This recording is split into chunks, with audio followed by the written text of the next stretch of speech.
InsyaAllah kita mulai dengan Ummul Quran Al-Fatihah. A'udzubillahi minasyaitonirrajim. Bismillahirrahmanirrahim. Alhamdulillahi rabbil alamin, arrahmanirrahim, maliki yaumiddin. Iyyaka na'budu wa iyyaka nasta'in. Ihdinas siratal mustaqim. Siratal ladzina an'amta 'alaihim ghairil maghdubi 'alaihim waladdallin. Amin. A'udzubillahi samil alim minasyaitonir rajim. Bismillahirrahmanirrahim. Innal hamdalillah nahmaduhu wa nasta'inuhu wa nastahdi wa nastaghfiruh wa na'udzu billahi min shururi anfusina wa min sayyiati a'malina. May yahdihillahu fala mudhillalah wa man yudlil fala hadiyalah. Asyhadu an la ilaha illallah wahdahu la syarikalah wa asyhadu anna Muhammadan abduhu wa rasuluh. Qala rabbi ishrah li sadri wa yassir li amri wahlul 'uqdatam min lisani yafqahu qawli. Rabbi zidni ilman amma ba'. Assalamualaikum warahmatullahi wabarakatuh. Alhamdulillah. Pertama kita bersyukur pada Allah Subhanahu wa taala, dengan izin Allah kita diberikan kesempatan pada malam ini untuk bersama-sama kita bertemu dalam satu siri sama-sama perkongsian kita berkenaan dengan kebangkitan, insya-Allah. Jadi malam ini kita akan mulakan satu siri penyampaian perkongsian berkenaan dengan kebangkitan, intifadah, berkenaan dengan solusi. Sebahagian daripadanya telah pun kita sentuh di dalam kuliah-kuliah yang lepas. Jadi dia akan menjadi sebagai satu ulangan ataupun sebagai satu review lah.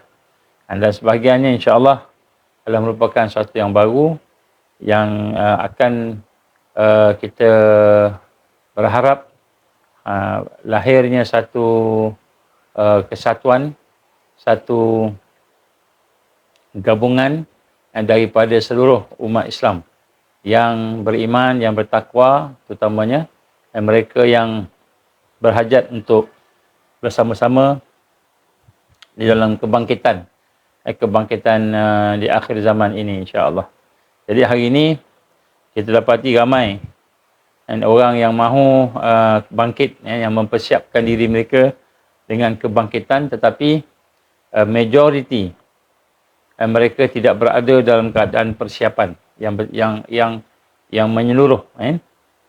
Antara kelemahan yang paling ketara sekali ialah mereka tidak, kebanyakan daripada kita ini lalai berkenaan dengan musuh, lalai berkenaan dengan mengenal musuh, yang mana menyebabkan kita tidak perasan, tanpa kita sedar kita berada di dalam perancangan musuh. Kita ingat kita dah ikut sunnah dah, kita ingat kita dah buat bagaimana yang digambarkan oleh Rasul sallallahu alaihi wasallam, tapi rupa-rupanya kita masih lagi mengikut perancangan musuh. Dan bila kita mengikuti perancangan musuh, maka apa yang berlaku ialah pergerakan kita itu tidak akan terkeluar daripada kelemahan menuju kepada kekuatan. Akhirnya kita akan sentiasa dibelenggu dengan perkara-perkara yang lama. Kita akan berada di tapuk yang lama, tidak meningkat, tidak ada peningkatan, tidak ada islah, tidak ada reformasi, tidak ada revolusi dalam aspek-aspek yang diperlukan. Jadi apa yang berlaku, kita hanya ikut sahaja. Jadi ini yang pertama. Jadi yang pertama sekali, bagi mereka yang ingin bersama-sama dengan kebangkitan di akhir zaman ini, majoritinya berada dalam keadaan lalai. Jadi apabila kita lalai, maka kita terperangkap dengan perancangan dan tipu daya musuh. Kerana kita tahu bahawa Dajjal itu, ataupun kita kata tentera-tentera Dajjal itu adalah merupakan mereka yang sentiasa menipu. Perkataan Dajjala sendiri bermaksud menutup.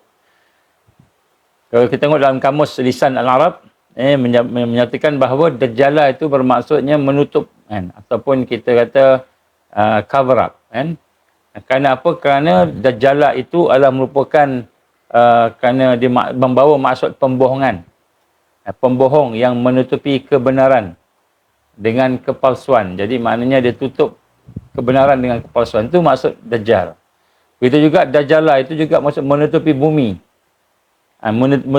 Menutupi bumi dengan bilangan yang besar. Nampak macam hebat dan besar. Begitu juga menutupi manusia dengan kekafiran, dengan kekufuran. Maka ini adalah antara maksud-maksud Dajjalah tadi, yang mana dia tersebar, dia meluas dan kemudian dia menutup kebenaran. Dan ini satu perkara yang menyebabkan kita ramai tertipu. Walaupun kita belajar agama, walaupun kita belajar Quran, tapi tertipu. Sebab tu ada di kalangan kita yang belajar sampai PhD, tapi masih lagi sibuk dengan perkara-perkara yang remeh, dia tidak memahami wakil. Kita akan cerita sikit lah, memahami wakil, realiti yang ada pada hari ini. Dia faham seolah kita ni masih lagi berada di golden age. Kita kata di zaman kegemilangan Islam. Ketika zaman Rasulullah sallallahu alaihi wasallam, ketika zaman Abu Bakar As-Siddiq, Umar bin Khattab, dan zaman-zaman Islam sedang menguasai kan. Jadi masa zaman itu mungkin kita bincang tentang benda bagaimana nak memurnikan perkara-perkara tertentu. Jadi sekarang ni zaman dah berbeza. Zaman kita akan sentuh nanti insya-Allah. Jadi realiti yang pertama sekali ialah realiti mereka yang nak beramal dengan amal Islam, tapi mereka lalai tentang makar musuh. Makar musuh. Sedangkan makar musuh itu Allah sebut dalam Al-Quran. Banyak perkara yang Allah gambarkan. Bagaimana digambarkan bahawa mereka selalu mahu memadamkan cahaya Allah. Yuriduna liyutfi'u nurallah biafwahihim wallahu mutimmu nurihi walau karihal kafirun. Mereka, itu musuh Allah, sentiasa berusaha dengan keras hendak memadamkan cahaya Allah, iaitu Islam, dengan mulut mereka. Sedangkan Allah telah menyempurnakan, maka Allah akan menyempurnakan cahayanya. Sekalipun orang kafir itu tidak tahu, walau karihal kafirun. Begitu juga Allah gambarkan tentang bagaimana mereka buat berbagai perancangan. Wa iz yamkuru bikal ladina kafaru liyusbituka aw yaqtuluka aw yukhrijuka wa yamkuruna wa yamkurullah wallahu khairul makirin. Jadi Allah gambarkan juga dalam surah Al-Anfal ini ayat 30. Bagaimana Allah gambarkan, dan ingatlah kamu bahawa ketika orang-orang kafir, itu Quraisy itu contohnya, membuat makar. Hanya orang musuh Islam ni dia sentiasa buat perancangan terhadap kamu. Maknanya dia sentiasa merancang untuk menangkap kamu, untuk memenjarakan kamu, untuk membunuh kamu, ataupun untuk menghalau kamu, mengusir kamu daripada tempat kamu tinggal. Jadi mereka membuat makar, perancangan jahat, dan Allah juga membuat perancangan jahat terhadap mereka juga, dan Allah lah sebaik-baik perancang tadi. Dan di sini kita lihat bagaimana hari ini ramai yang lalai. Lalai tentang bahawa di sana ada perancangan jahat, perancangan musuh. Dia ingat musuh ni mungkin dia kata bila berperang aja. Tapi rupanya musuh ni bukan hanya ketika perang yang nampak macam tembak menembak, bom dan sebagainya. Tapi musuh ni lebih daripada itu. Jadi kadang-kadang kita tak nampak yang itu. Kita boleh berbaik sangka dengan musuh. Macam yang berlaku ketika masa 1917 contohnya. Pada tahun 1917, bangsa Arab pada masa itu rela membiarkan British mengumumkan deklarasi Balfour. Boleh terima deklarasi Balfour, iaitu mengisytiharkan bahawa tanah Palestin itu adalah, ataupun negara Palestin itu adalah merupakan tanah air kepada orang Yahudi. Jadi orang bangsa Arab tak buat bantahan apa pun. Dia orang kata tak apa. Sekadar deklarasi Balfour tu 1917. Jadi mereka boleh reda.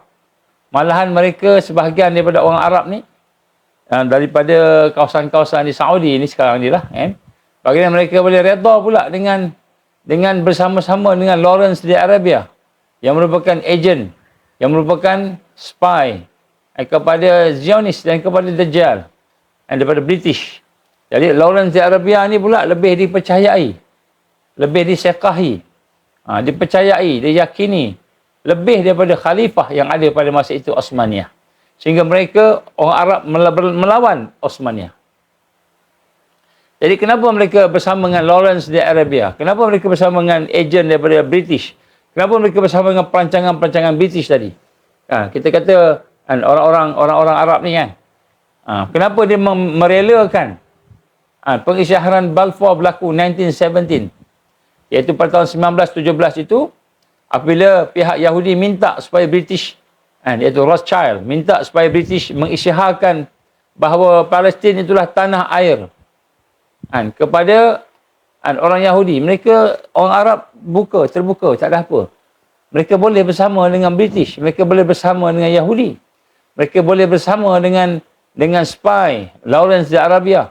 Dalam keadaan pada masa itu kan, mereka menghentam pula, melawan pula khilafah Islam yang ada pada masa itu, iaitu khilafah Osmaniyah yang ada. Jadi maknanya orang Islam ni majoritinya dalam keadaan lalai, dalam keadaan tak tahu, tak kenal musuh, tidak ada buat apa-apa pun, malahan mereka bersekongkol dengan musuh.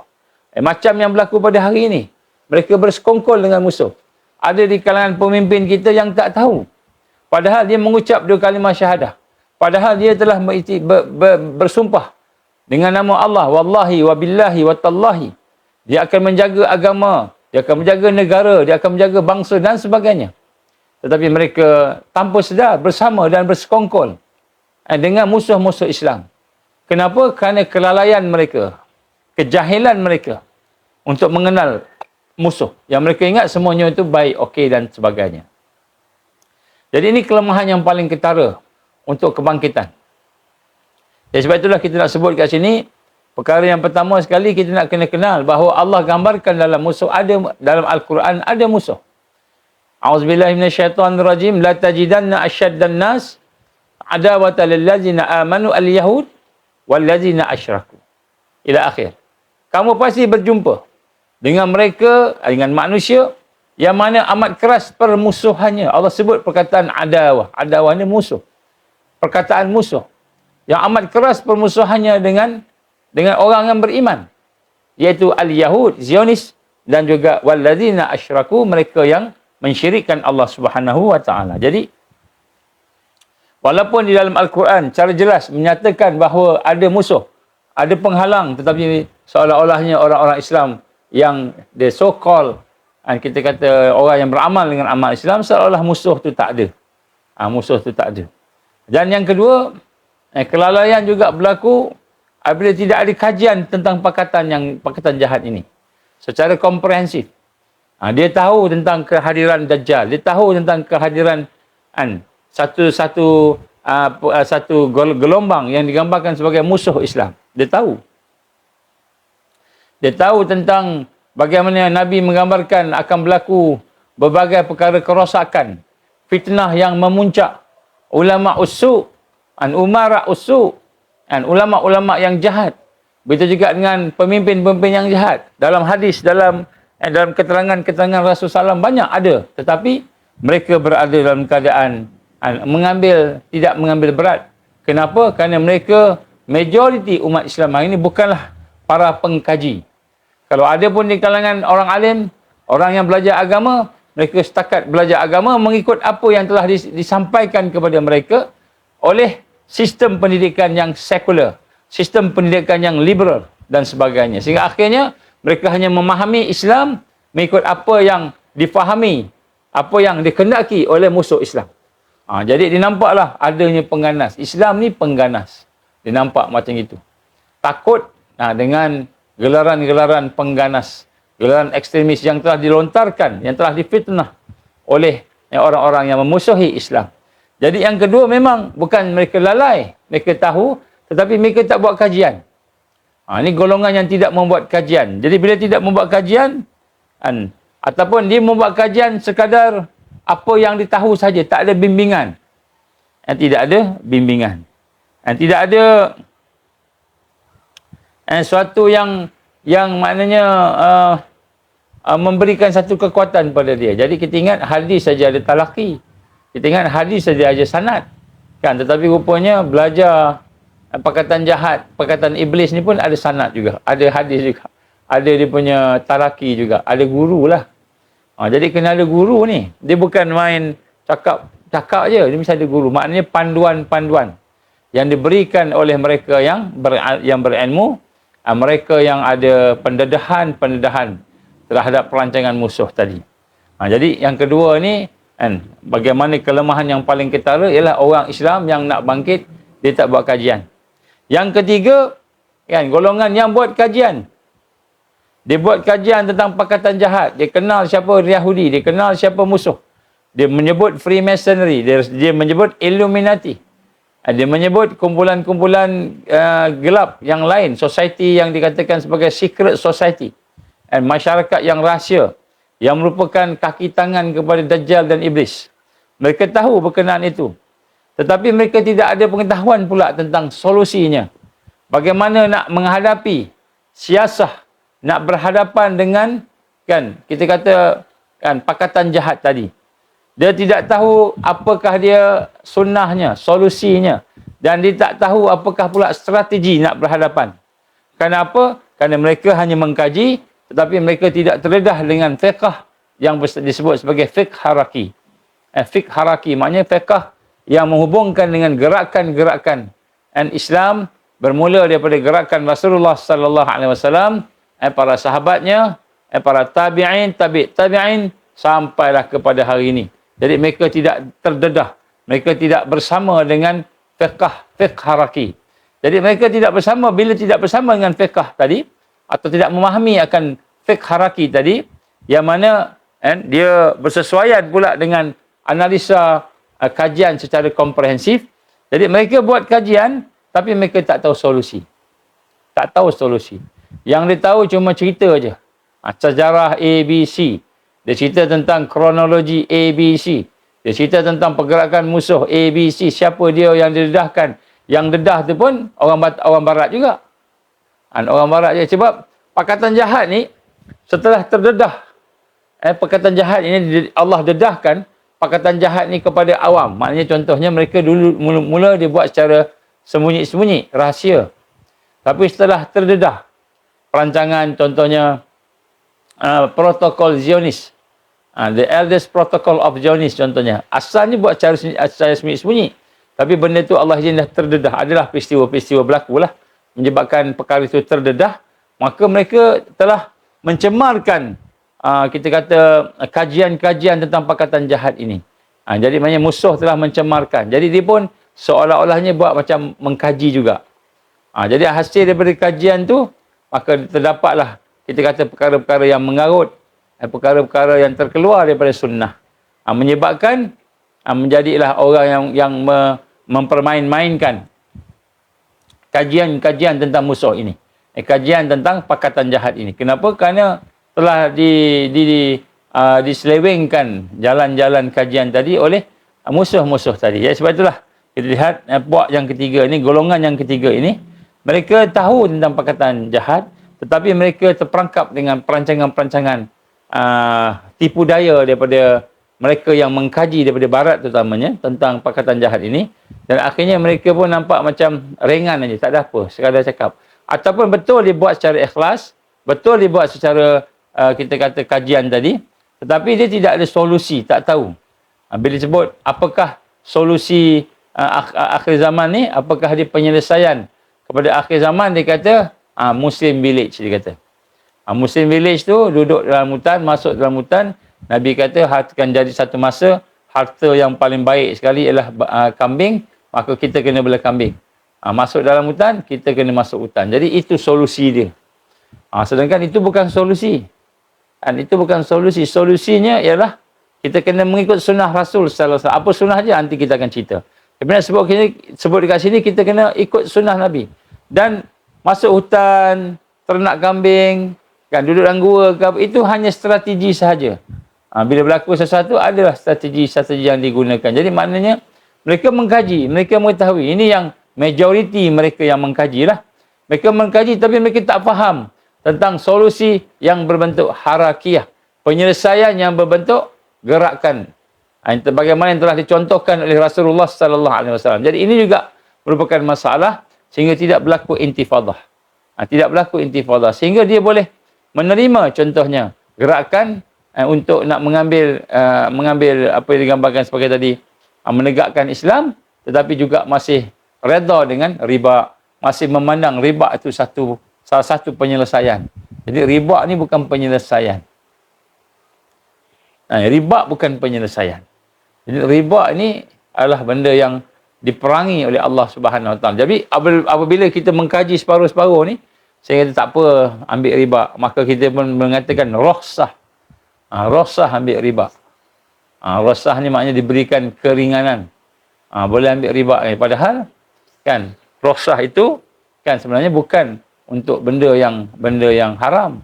Jadi kalau kita ambil benda yang rukhsah tadi daripada riba contohnya, mesti kita setelah betul-betul dalam keadaan daruri, bukannya dalam keadaan masih lagi kita kata tahsiniat kan.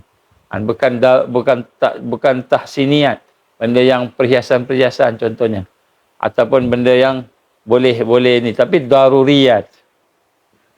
Ini benda fiqh lah, benda fiqh saya tak nak masuk sangat. Tapi nak sebut sini, apabila kita menyatakan bahawa kita tak ada solusi, maka solusi kita itulah kita terpaksa berkompromi dengan mulkan jabariyah. Akhirnya kita tak boleh nak apa kita gambar follow balik penyelesaian tadi. Jadi yang ketiga ni tahu tentang perkataan tapi tak ada solusi. Dia tidak duduk dalam tarbiyah harakiyah. Tarbiyah harakah Islam. Dia tak faham tentang pergerakan di zaman moden ini. Kita sebut zaman moden lah, zaman yang terkini lah. Zaman terkini. Macam mana strateginya? Macam mana mereka menggunakan kaedah-kaedah gelombang contohnya. Dia gunakan gelombang untuk rosakkan kita. Kita tak apa. Sebab tu dia kata tak apa ambil cocok-cocok ni, tak apa. Kita ambil ubat chemical ni, tak apa. Kita ambil GMO, tak apa. Kenapa tak apa? Kerana dia tak tahu yang perkara itu adalah merupakan perkara yang akan merosakkan dia. Dia tak perasan. Sebab kajiannya itu ada tapi dia tidak melihat kepada solusinya. Fiqh haraki ataupun kita kata fiqh tentang pergerakan Islam.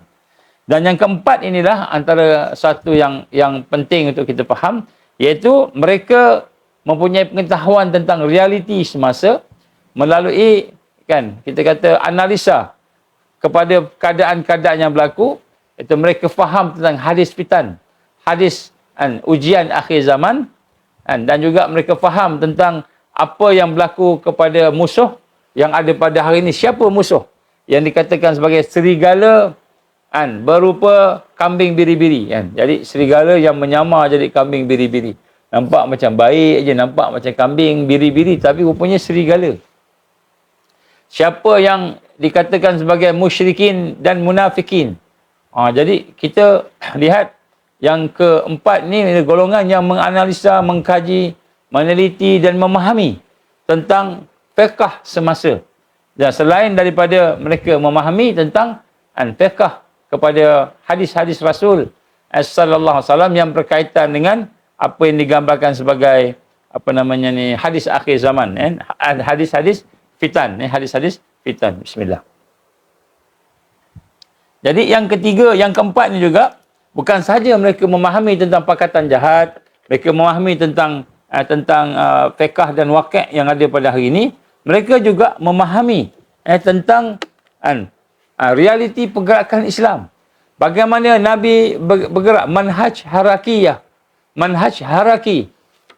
Gerakan Islam Rasulullah sallallahu alaihi wasallam dipaham. Dia meneliti sirah Nabi. Tengok macam mana Nabi berhadapan dengan Yahudi. Apa strateginya? Apa dia punya maneuver dia? Macam mana Nabi bergerak? Min khilal. Menyelinap dalam sistem yang dah ada pada masa itu di Madinah. Dan juga yang ada di Mekah ketika zaman di Mekah. Jadi mereka mengkaji tentang pergerakan Rasulullah sallallahu alaihi wasallam. Dan mereka telah terdedah pula dengan gerakan-gerakan Islam yang ada di zaman-zaman sini sekarang. Contemporary. Jadi bukan saja dia tahu perkataan jahat, bukan saja dia menganalisa, tetapi dia tahu juga tentang bagaimana solusi sunnah yang ada, yang telah ditunjukkan sebenarnya oleh Rasulullah sallallahu alaihi wasallam. Rasul dah tunjuk dah sallallahu alaihi wasallam. Begitu juga para sahabat, begitu juga para tabi'in dan seterusnya. Dan di sinilah mereka bukan saja juga memahami akan tentang fiqh haraki tadi, mereka juga duduk di dalam tarbiyah, duduk dalam proses tarbiyah. Jadi maknanya mereka melihat menganalisa tentang pakatan jahat, tentang perancangan musuh, bukan saja dengan pemikirannya, logiknya, dengan kita kata akalnya yang sedar, melihat dan meneliti tadi, mereka juga mempunyai kehidupan hati yang hidup, yang mana mereka duduk dalam tarbiyah harakiyah Islamiyah. Tarbiyah harakiyah Islamiyah ni maknanya mereka duduk di dalam tarbiyah pendidikan gerakan Islam. Yang sebenar, yang hakikat, yang sebenarnya iaitu sehingga mereka membina kekuatan hatinya, tarbiyah rohiyah, mereka memahami bagaimana nak mendidik hati. Jadi hati ini merupakan satu perkara yang besar, yang penting dalam kita memahami solusi dan kita memahami siasi ataupun wakil realiti. Jadi sebab tu kita sebut kat sini, orang yang keempat, jenis golongan keempat ni ialah mereka yang mengkaji, yang memahami perkataan jahat, yang mengenali musuh, yang tahu perancangan musuh, dan pada masa sama mereka mempunyai pendedahan kepada tarbiyah harakiyah Islamiyah.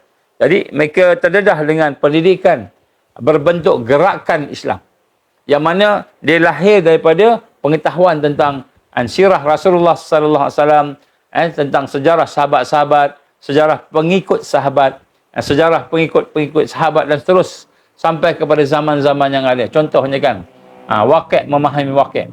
Zaman yang ada khalifah di bawah Ahlus Sunnah wal Jamaah ni, yang betul-betul Amirul Mukminin ini, kan, hanya setelah berlakunya tiga peringkat. Yang pertama sekali, setelah Nabi meninggal dunia, ialah zaman Khulafa Ar-Rashidin. Zaman Khalifah Islam yang sebenar, yang digambarkan sebagai Khulafa Ar-Rashidin, iaitu Sayyidina Umar, Sayyidina Abu Bakar As-Siddiq, Sayyidina Umar bin Khattab, Sayyidina Osman bin Affan dan Sayyidina Ali radhiyallahu anhum. Jadi itu zaman sahabat. Kemudian zaman Umayyah, Bani Umayyah. Selepas itu Bani Abbasiyah. Jadi selepas daripada Bani Abbasiyah ni, adalah negara-negara Islam tetapi terpecah-pecah, dan kadang-kadang akidahnya itu bukan akidah Ahlus Sunnah wal Jamaah. Jadi kita tak boleh nak terima lah. Jadi maknanya daripada Abbasiyah, zaman Bani Abbasiyah, sampailah kepada zaman Osmaniyah, baru ada khalifah balik. Maknanya kalau ada pun khalifah pada zaman selepas Abbasiyah itu, khalifahnya khalifah yang terpinggir. Maknanya kecil-kecil je lah. Ataupun raja ni yang baik, yang akidahnya akidah Syiah pun Syiah, yang akidahnya akidah Sunni pun Sunni, dan campur-campur dan sebagainya. Jadi yang betul-betul ni, yang jadi kita kata Amirul Mukminin ni, yang kita jumhur ulama gambarkan, ialah ketika adanya khilafah daripada zaman Nabi sallallahu alaihi wasallam sampai zaman Khulafa Ar-Rashidin, zaman Bani Umayyah dan Bani Abbasiyah. Selepas Bani Abbasiyah, kita dapat ada kelompongan daripada khilafah Islam yang berbentuk alamiah. Maksudnya yang menguasai orang Islam keseluruhnya. Walaupun Islam tidak menguasai satu dunia lagi. Kan? Sehinggalah terbentuknya kan Osmaniyah, Bani Osmaniyah. Jadi Osmaniyah inilah baru ada khilafah tadi, dan satu dunia orang Islam duduk di bawah dia. Akhirnya sampailah kejatuhan Osmaniyah. Jadi ada dua zaman yang kita tidak ada khilafah, iaitu zaman selepas Abbasiyah sehingga Osmaniyah, dan zaman Osmaniyah sampai ke hari ini tahun 2024 ni, setakat ini tidak ada khilafah Islam. Jadi maknanya zaman ketika tidak ada khilafah tak sama dengan zaman ketika ada khilafah. Tak sama. Jadi kalau kita tidak memahami wakil itu, realiti itu, maka ketika kita mau bergerak, berjalan, melaksanakan tajdid, melaksanakan apa yang digambarkan sebagai pembentukan, membina kekuatan Islam, mesti tak sama. Siasahnya tak sama, caranya tak sama. Kenapa? Sebab zaman ada daulah, ada Amirul Mukminin, tak sama dengan zaman ketika tidak ada daulah, tidak ada Amirul Mukminin. Dan zaman ketika ada daulah yang kecil-kecil, daulah kat sana, kat Fatimiyah dan sebagainya, daulah-daulah kecil-kecil ini, daulah-daulah ni adalah daulah-daulah yang kadang-kadang dia berfahaman Syiah dan sebagainya, bercampur-campur kan. Jadi zaman-zaman tu dengan banding zaman yang memang pimpinan alamiah tadi, pimpinan sedunia tadi pun tak sama juga. Jadi sebab tu kalau kita tidak memahami akan menganalisa bagaimana pergerakan dakwah, pergerakan tarbiyah dan jihad Rasul Salam, daripada sirahnya, daripada sejarah sahabat-sahabat dan seterusnya, sampailah ke hari ini, maka kita tidak akan dapat kepada penyelesaian. Tak ada penyelesaian. Inilah satu topik yang disebut sebagai memahami qadiyah Islamiyah. Memahami qadiyah Islamiyah dan juga penyelesaiannya. Jadi tajuk ini adalah satu tajuk yang penting. Yang saya sangat-sangat rasa bersyukur pada Allah. Kerana Allah Ta'ala dedahkan tajuk ini kepada saya pada masa itu. Masa saya belajar lagi lah. Saya dah terdedah dengan tajuk memahami qadiyah Islamiyah ini. Bila kita memahami qadiyah Islamiyah ini, maknanya kita memahami realiti. Realiti apa? Realiti fikri. Kefahaman umat pada masa itu. Pada masa-masa yang tertentu. Kemudian kefahaman siasi. Kefahaman kekuatan siasah umat pada masa itu. Jadi, kita memahami akan hakikat ini, barulah kita nampak, oh rupanya kita sebenarnya kena bertindak begini. Ini yang disebut sebagai kita kata tarbiyah harakiyah Islamiyah. Tarbiyah harakiyah Islamiyah. Jadi di sinilah kita lihat bagaimana benda ini tidak ada dalam kebanyakan daripada pondok madrasah, tak ada yang ni. Memahami qadiyah Islamiyah ni tak ada. Mungkin kalau kita nampak bila saya tanya apa masalah Islam, qadiyah ni permasalahan Islam, maka dia akan cakap, mungkin dia kata ramai orang berjudi, ramai orang minum arak, ramai orang ada suka LGBT dan sebagainya. Nampak itu sebagai masalah. Sebenarnya itu bukan masalah. Itu bukan qadiyah Islamiyah. Qadiyah ini ialah perkara yang menyebabkan masalah-masalah ni timbul. Jadi contohnya kita melihat orang sakit. Apa kamu sakit apa? Kita yang tak tahu, kita akan cakap, saya demam panas, badan saya demam. Kemudian saya punya kerongkong saya merah-merah, color merah-merah, nak telan air liur sakit. Kerongkong saya sakit. Kemudian dada saya berdebar-debar. Kemudian bila saya nak gerak-gerak, saya rasa saraf saya ni macam keras dan sebagainya lah. Jadi kita ingat itulah sakit. Itulah masalah. Sebenarnya kalau hakikat dalam perubatan itu bukan masalah, itu bukan sakit. Itulah tanda-tanda sakit. Apa tanda sakit tadi? Badan panas, tekak rasa sakit, nak telan air liur, kan kita rasa urat saraf kita rasa lengar-lengar, rasa itches kan, bahasa orang putihnya kan, ataupun kita rasa perut kita berangin. Jadi itu semua adalah tanda-tanda kepada penyakit. Apa penyakitnya? Penyakitnya rupanya kamu sedang diserang oleh satu bakteria contohnya, ataupun ada sesuatu infection dekat apa sebagainya. Itulah penyakit yang sebenar. Jadi yang sebut sini, bila kita memahami qadiyah Islamiyah tadi, maknanya permasalahan Islam tadi, ini satu topik. Maka kita memahami realiti umat dari sudut kefahamannya, fikri. Realiti umat dari sudut siasi. Bila disebut siasi bukan maknanya parti politik, bukan. Lebih besar lagi. Jadi ini antara perkara-perkara sebenarnya yang bila kita memahami akan hal-hal ini, maka kita memahami bagaimana solusinya bila kita telah mengkaji tentang apa yang digambarkan sebagai pakatan jahat. Pakatan jahat, kita kata konspirasi. International konspirasi dan sebagainya. Bila kita faham yang itu, baru kita nampak, begini. Jadi, orang yang memahami tentang analisa tentang ini dan memahami tentang kaedah, memahami kita sebut qadiyah Islamiyah tadi, dan kemudian dia memahami pula wakil yang ada, kan, dengan dia sendiri mengikuti tarbiyah sehingga hatinya juga punya hati yang bersih, yang boleh melihat dengan mata hatinya, dengan basirahnya, maka golongan inilah yang digambarkan sebagai golongan yang akan tajdid. Jadi sebab itulah kita lihat sini banyak perkara kekeliruan yang berlaku di dalam kita nak memahami akan permasalahan-permasalahan yang ada ini. Menyebabkan kita tak tahu nak selesaikan masa mana. Akhirnya kita kata, tak boleh buat apa-apa lah, kita ikut je lah. Kalau kita buat belajar di pondok dan madrasah, yang kita tahu, tengok kepada kitab, kita mengajar kitab. Kitab aja kita mengajar. Bukan kata mengajar tu tak bagus. Bagus. Kitab tu bagus, memang perlu.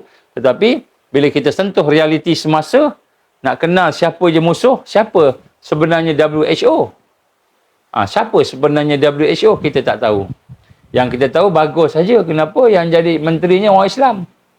Contohnya, menteri kesihatannya orang Islam, bagus. WHO ni, tak ada apa. Ataupun kita kata, apa dia World Economic Forum. Kita kata World Economic Forum ni baguslah. World Economic Forum ni. Kenapa World Economic Forum ni bagus? Kita pun kata sebab mereka nak tolong negara-negara yang miskin. Kita nampak macam tu. Sedangkan dalam panduan Quran, kita kena kenal siapa mereka ni. Siapa yang ada di belakang World Economic Forum. Saya pernah buat tajuk ni sebelum ni. Saya pernah buat. Siapa yang ada di belakang WHO. Kita pernah buat tajuk ni juga. Jadi, siapa yang sebenarnya memerintah dunia ni? Yang digambarkan oleh Nabi SAW sebagai mulkan Jabarian. Apakah yang dinamakan dengan apakah yang mereka nak rancang sekarang? Jadi, kita tak tahu. Kita tahu nak mengajar, kita tahu. Ekonomi kan. Ekonomi kita tahu sekadar kita boleh jual beli transaksi sama kita. Kita mari kembali kepada emas. Kita tak tahu bahawa dia boleh buat macam-macam dengan emas. Dia menipu kita macam-macam. Jadi kita tak tahu. Jadi bila kita tidak tahu, maka di situlah akan merupakan satu kelemahan. Jadi sebab tu bila kita membincang tentang penyatuan umat. Maka penyatuan umat ini ada berbagai-bagai lapis dan bentuk mereka. Malahan digambarkan Rasulullah SAW dari sudut akidah sahaja. Dari sudut akidah sahaja umat kita terpecah 73. Dari sudut akidah umat terpecah 73. Daripada 73 itu kan satu aja yang sahih. Satu aja yang sahih. Yang lain semua merupakan batil. Satu aja masuk syurga kata Rasulullah sallallahu alaihi wasallam. Bayangkan dari sudut akidah pecah 73. InsyaAllah saya ada dia punya pecahan dia tu. Satu kita ada. Tapi nak cerita kat sini panjang sangat. Kan nak sebut kat sini 73. Satu aja akidah yang lulus. Ni dah sudut akidah. Ni jangan kita kata pula 73 ni mazhab. Mazhab ibadah. Mazhab Syafi'i, mazhab Maliki, mazhab Hanafi. Itu pula yang kita ingat. Salah, bukan. Jadi 73 ni ialah golongan yang sesat. Bila sesat ni akidah. Akidah. Jadi kalau ibadah macam mana? Ibadah sama ada ibadah itu ibadah yang rosak ataupun ibadah yang sah. Ibadah dia rosak atau sah. Rosak atau sah. Rosak ni maknanya yang tidak mengikut sunnah Nabi, yang berlawanan dengan sunnah Nabi, rosak. Jadi kalau yang sesat ni sebenarnya ialah akidah. Jadi sebab tu kadang-kadang kita confuse. Kan dia kata, maka yang bid'ah itulah dalalah. Dalalah itulah bid'ah dan bid'ah itulah sesat. Kan benda yang baru tu sesat. Jadi benda baru ni kalau benda itu benda yang kita kata sebagai ibadah, dia boleh jadi ibadah yang diterima atau ibadah yang tidak diterima, yang rosak. Yang rosak ataupun yang sah. Sah, rosak. Jadi pahala tinggi, pahala rendah tu sisi Allah lah kan. Baik. Yang sah ni yang mana? Ibadah yang sah. Ibadah yang sah ni ialah ibadah yang tidak berlanggar dengan apa yang telah ditunjukkan oleh Rasulullah sallallahu alaihi wasallam. Tidak berlanggar. Tidak bertembung macam itu kan. Jadi yang rosak, yang rosak tu yang tak ikutlah apa yang ada, yang berlawanan dengan apa yang Nabi tunjuk kan. Habis macam mana dengan bid'ah pula? Bid'ah ni sebab tu di dalam bahagian ibadah ada bid'ah yang digambarkan bid'ah yang hasanah, ada bid'ah yang sayyi'ah ataupun bid'ah yang dalalah. Dalam gambar sini ialah bid'ah yang buruk. Yang buruk dalam ibadah. Jadi sebab tu Imam Syafi'i kata apa?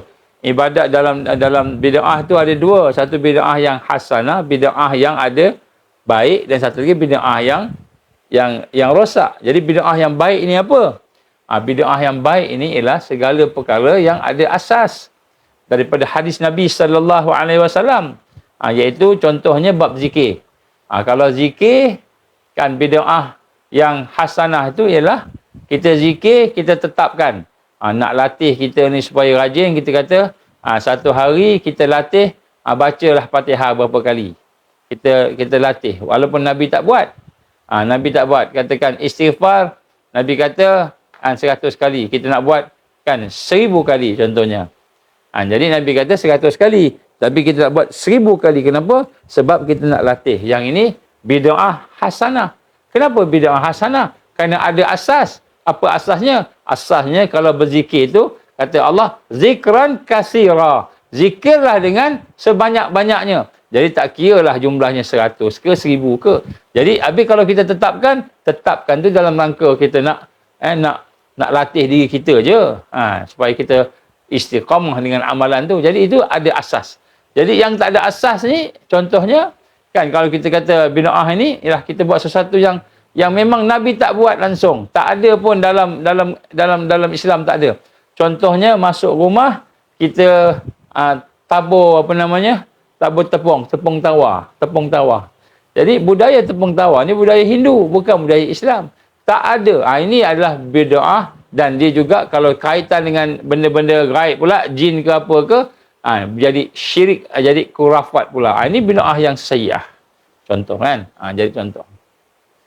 Jadi di sinilah kita lihat bagaimana dalam keadaan ibadah. Jadi ibadah ni ada perbezaan pandangan mazhab. Ada mazhab Syafi'i, ada mazhab Hanafi, ada mazhab Hambali, ada mazhab Maliki dan sebagainya. Juga ada mazhab Zahiri, banyak lagi mazhab-mazhab lain. Jadi itu ialah pandangan imam-imam berkenaan kaedah melaksanakan ibadah berdasarkan juga panduan daripada Nabi sallallahu alaihi wasallam. Tapi kalau akidah, kalau lepas daripada apa yang sepatutnya yang ada di dalam Al-Quran dan Sunnah Nabi, itu dikira sesat. Kira sesat. Contohnya kita menyebut bahawa Tuhan itu berjisim. Tak boleh, sesat. Mana boleh Tuhan berjisim macam makhluk pula. Allah gambarkan dalam Quran, laisa kamitslihi syai'un. Allah tak sama dengan apa-apa pun makhluk tadi. Tiba-tiba kita kata Tuhan ni lebih kurang sama lah macam ini. Tak boleh. Itu maknanya sesat. Jadi yang sesat ni lah akidah. Akidah ni ada Jabariyah, ada Qadariyah, ada Khawarij, Mu'tazilah, dan macam-macam lah. Jadi akidah ni pun, jadi akidah 73 golongan tadi. Yang tidak mentauhidkan Allah, mentauhidkan separuh-separuh dan sebagainya. Jadi sebab itulah kita lihat sejauh mana siasah, wakil, realiti fikri, kefahaman. Dari sudut akidahnya, dari sudut ibadahnya. Jadi inilah perkara yang disebut sebagai qadiyah Islamiyah tadi. Bila kita faham yang ini, barulah kita boleh dapat penyelesaian. Macam mana nak selesaikan masalah ni? Kita bukan nak selesaikan simptom-simptom masalah. Kita nak menyelesaikan masalah tu. Apakah dia punya root dia punya akar umbi dia. Ini kita masukkan tadi. Sebab itulah, dalam hal ini, kita melihat ramai di kalangan kita yang tidak faham, tidak dapat pendedahan tentang fiqh harakiyah. Fiqh yang bersangkut paut dengan gerakan Islam. Fiqh yang bersangkut paut dengan ta'ifah mansurah dan tajdid. Tajdid, iaitu bagaimana melaksanakan tajdid. Jadi fiqh-fiqh yang berkenaan dengan tarbiyah bersebut, yang disebut sebagai tarbiyah waqi'iyah. Tarbiyah yang bersifat realiti semasa. Ini semua adalah merupakan perkara-perkara yang amat perlu dan penting. Sebab tu ramai di kalangan kita ni tak nampak akan perkara tersebut. Sebab itulah kita tidak boleh nak bersatu, kita berpecah belah antara satu sama lain. Dan apakah yang bakal berlaku contohnya daripada kajian-kajian yang dibuat, kita kena kenal lah. Kena kenal. Contohnya akan berlaku digambarkan economic and catastrophe, iaitu berlakunya digambarkan sebagai bencana ekonomi. Bencana ekonomi, bencana climate change, bencana alam, bencana seperti kelaparan, kebuluran. Dan akan berlaku social society collapse. Masyarakat yang akan jatuh. Ini semua adalah merupakan wakil, realiti. Saya bagi satu contoh, simple contoh yang kita nak kena tengok hari ini. Hari ini sungguh-sungguh sebenarnya salah satu fasa yang mereka nak mahu memecah belahkan umat kita. Jadi maka mereka pun menimbulkan perkara-perkara yang kita rasa macam yang menyebabkan kita ni boleh bergaduh dengan orang-orang yang ada. Sama ada bergaduh dengan orang bukan Islam ataupun bergaduh dengan orang Islam sama-sama sendiri. Contohnya isu stokin ada nama Allah. Kan marah semua orang kan, sampai nak keluar keris lah. Sampai nak kan. Kemudian isu nama Allah di bawah kasut burn kan. Baru-baru ni ada pula isu dekat tempat alas kaki tu, tempat kita lap kaki, alas kaki tu, ada pula gambar masjid Kaabah. Ada gambar Kaabah masjid dekat situ. Kan, dekat tempat alas kaki tu. Begitu juga dengan isu contohnya azan. Azan suara kuat, azan suara sikit kan. Ada yang kata kita kena keluar slowkan suara azan mikrofon tu, speaker tu supaya tidak mengganggu orang yang bukan Islam. Bukankah kita sebuah negara, sebuah keadaan yang hidup dalam keadaan harmoni, aman, damai? Bismillah. Ada yang kata pula azan ni kena kuat. Sebab apa? Azan ni adalah syiar. Jadi akibat daripadanya berbeza pandangan kita. Padahal benda ni dah lama dah. Azan ni dah sejak daripada sebelum merdeka kita ada azan. Kan? Jadi tiba-tiba dipersoalkan. Jadi macam-macam lah. Jadi sebenarnya isu-isu yang ada ini sebenarnya ialah untuk membina gap di antara sama-sama kita, di mana kita kena buat keputusan, dan keputusan itu berkaitan dengan masalah masyarakat yang sebenarnya harmoni, tak ada gangguan, tapi akibat daripada itu maka berpecah. Maka sebahagian golongan begitu kuat saya melaung-laungkan supaya dikenakan tindakan-tindakan, sama ada dipukul ke dibunuh ke apa ke orang yang buat salah tu contohnya kan. Marah sangat sebagainya. Dan kita sendiri pun rasa macam berpecah-pecah. Kenapa? Ini salah satu daripada planning mereka untuk melaksanakan society collapse. Nak meruntuhkan keharmonian masyarakat. Memang ada dalam ni. Dalam perancangan mereka ni memang ada. Jadi kita nak kena faham. Bila kita faham, kita tidak mudah kita kata melatah. Melatah. Kita pun kata, mari kita boykot semua produk non-Muslim. Contohnya kan. Boleh ke kita nak boykot semua produk non-Muslim ni kan? Contohnya. Jadi sebenarnya tak logik lah, tak munasabah. Daripada kita kempen boykot produk non-Muslim, baik kita kempen, marilah kita beli produk saudara-saudara kita sekarang yang memerlukan pertolongan. Contohnya orang Islam, orang Melayu kita. Kita belilah produk kita tanpa kita nak fikir pasal produk orang lain. Beli produk kita. Kempen beli produk kita, positif kan. Berbanding kempen boykot. Boykot ni kan dia jadi negatif kan. Jadi inilah antara perkara-perkara sebenarnya yang akan menyebabkan kita ni, sama-sama kita ni akan bertelagah, berbeza pandangan. Akhirnya panas, akhirnya tak boleh bergabung. Tak boleh bersatu. Bila tak boleh bersatu, itulah sebenarnya yang mereka mahukan. Dipanggil society collapse. Kan? Keruntuhan masyarakat. Jadi keruntuhan masyarakat memang di-plan sekarang ni. Sebab tu kita jangan melatah. Sebab tu saya nak menyeru pada malam ini, salah satu perkara yang amat urgent untuk kita bina ialah kita kena ada satu platform. Platform yang adil. Satu platform yang adil. Iaitu terdiri daripada para ulama, para umara, ataupun para orang yang sains, gabung-gabung semua tu, orang niaga, gabung-gabung semua tu, satu platform. Tapi platform ini asasnya adalah al-iman.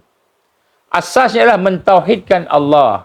Asasnya ialah untuk membina kekuatan takwa. Asas dia. Jadi platform ni perlu dibina untuk menjadi rujukan kepada umat. Hari ini umat tak ada rujukan. Berlaku kisah Stokin. Orang silat kata, mari kita bersilat, habiskan dia. Orang ekonomi pula kata, mari kita boykot KK Mat, ke boykot apa-apa mat, tak kira lah. Orang NGO pula kan kata, mari kita sama-sama membentuk satu gerakan kan. Kita memboykot semua produk-produk yang bukan Islam ni.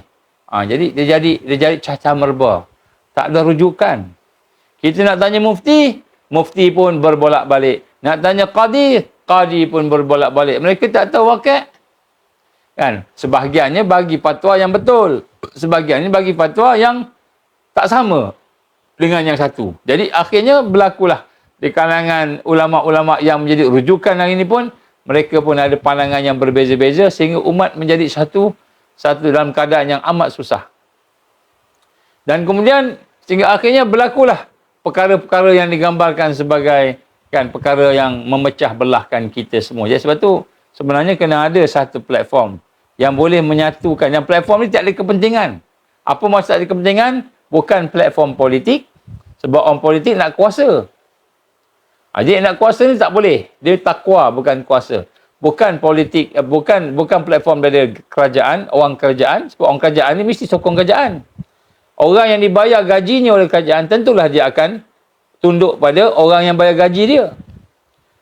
Tak kira lah siapa dia. Jadi kalau dia cakap lebih je, dia kena buang.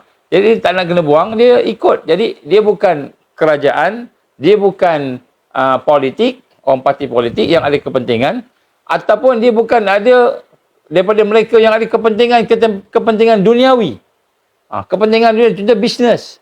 Dia nak bisnes dia. Jadi maknanya serupanya yang diperjuangkan tu nampak macam kemanusiaan. Yang diperjuang tu nampak macam Islamik. Yang perjuang tu nampak macam nak tolong umat. Tapi rupanya ia adalah merupakan bisnes. Dia punya bisnes tu. Jadi inilah yang akan menyebabkan kita ni makin bertambah keliru. Ya, sebab tu platform ni mestilah platform yang neutral. Bukan tak berkaitan langsung dengan mana-mana kepimpinan negara. Tak kiralah yang namanya kerajaan atau yang namanya kesultanan ataupun yang namanya apa.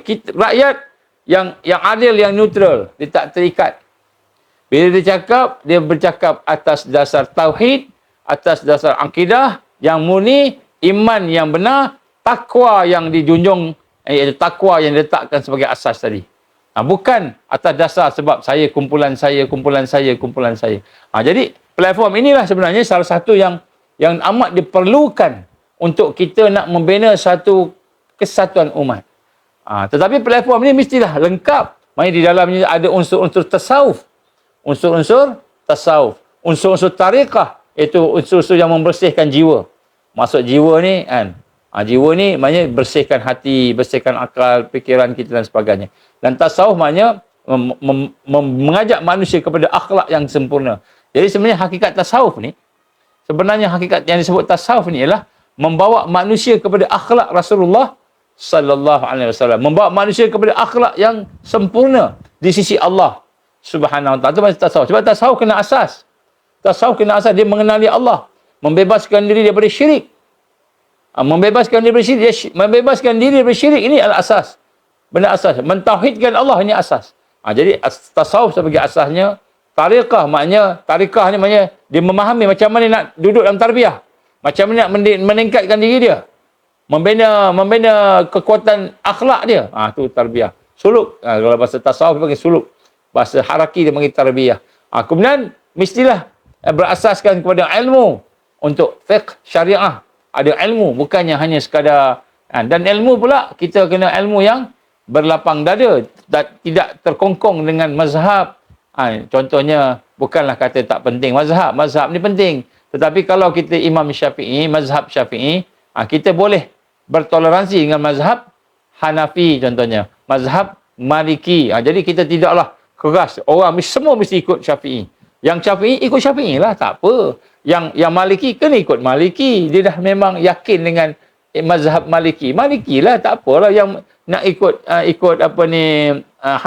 Hanafi lah. Jadi mana mazhab tu tidak menjadi asas perbezaan tadi tu. Jadi maknanya yang Syafi'i, Syafi'i pandangannya A, B, C.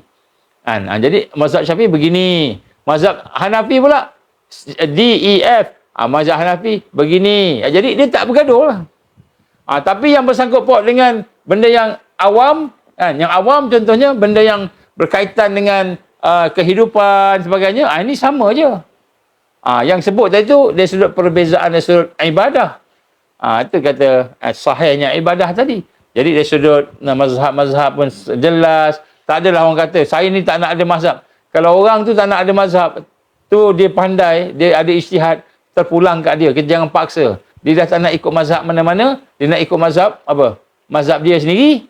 Itu dia pulang. Tapi tak bolehlah dia paksa orang lain ikut dia. Tak boleh.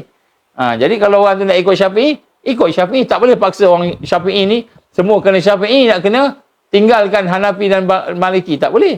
Jadi kita kena berlapang dada. Barulah ada kesatuan. Jadi asas tadi tu ialah asas yang kukuh di mana kita meraihkan pandangan-pandangan yang berbeza. Pandangan yang berbeza selagi perkara itu tidak keluar daripada kerangka Al-Quran dan Sunnah Nabi sallallahu alaihi wasallam. Tak keluar daripada kerangka Al-Quran, kerangka sunnah Nabi, kerangka ijma' sahabat, ijma' ulama, tak terkeluar. Jadi ini perkara-perkara yang penting. Jadi platform ni sekarang tak ada contoh begitu. Jadi sebab tu sekarang ni kita lihat apabila berlaku perkara-perkara begitu, perkara-perkara yang dikatakan ujian-ujian tadi, maka ramai yang akan terkeluar daripada penyatuan dan gabungan. Sebab tu untuk kita memahami tentang fiqh tajdid, kebangkitan di akhir zaman ini, kita kena mempunyai satu perasaan. Perasaan yang pertama sekali ialah kita mesti kembali kepada akidah. Dia ada 5 perkara saya sebut di dalam khutbah Adil Fitri baru-baru ni. Saya sebut ada 5 perkara yang perlu kita faham. Yang perlu kita faham berkenaan dengan penyatuan umat ini. Dan penyatuan umat ini mestilah dibina di atas dasar yang saya sebut tadi, atas dasar kefahaman kita. Bukan atas dasar yang kita kata semua kena ikut saya. Semua kena ikut kita, diri kita kan. Itu macam itu kan. Baik. Jadi nak gambarkan di sini bahawa antara perkara yang penting ada 5 perkara yang kita nak kena kepada penyatuan, dan saya akan cuba saya sebut satu-satu perkara-perkara tersebut, dan mudah-mudahan kita akan dapat memberikan satu kekuatan untuk kita lah, insya-Allah. Saya ada catat sebenarnya, tapi mana dia pergi. Baik. Yang pertama sekali sebagai mukadimah pada hari ini, sebagai mukadimah saja sebenarnya. Baik. Yang pertama sekali adalah wahdatul akidah. Jadi untuk kita membina kesatuan, kekuatan tadi, saya dah sebut tadi, orang yang lalai tentang ilmu waqi', ilmu realiti semasa, yang lalai tentang ilmu hadis-hadis fitan, hadis-hadis fitnah akhir zaman, yang mana hadis fitnah akhir zaman itu juga adalah merupakan satu perkara yang merupakan petunjuk Rasul SAW tentang bagaimana kita berhadapan dengan suasana-suasana yang macam-macam pada hari ini. Dan hadis-hadis akhir zaman juga ada yang tersurat dan ada yang tersirat. Tersurat ni maknanya seperti Nabi cakap begini, itulah dia maksudnya. Ataupun yang tersirat, Nabi cakap begini, tapi maksudnya sebenarnya ialah begitu-begitu. Tersirat kan. Jadi ada yang tersurat, ada yang tersirat. Dan kemudian yang ketiga ialah dia mesti ada kekuatan dia memahami tentang realiti gerakan Islam, harakah Islam, fiqh haraki mesti faham. Kalau dia tak faham sirah, tak faham pergerakan yang ada zaman-zaman tabi'in sampai ke sekarang ni, maka dia tidak akan faham tentang qadiyah Islamiyah. Ini saya gambarkan tadi lah, permasalahan Islam yang sebenar. Dan bila tak faham permasalahan Islam sebenar, tentu dia tak boleh nak faham tentang penyelesaian. Apa nak buat macam mana. Akhirnya dia pun mengajar aja. Mengajar kitab aja. Ataupun dia pun berdakwah aja, ajak orang pergi semayang aja. Ataupun dia ajak orang pergi zikir aja. Ataupun dia hanya bertarikat sahaja. Dia faham Islam ni tarikat, bersihkan hati, tasawuf. Itu je dia faham.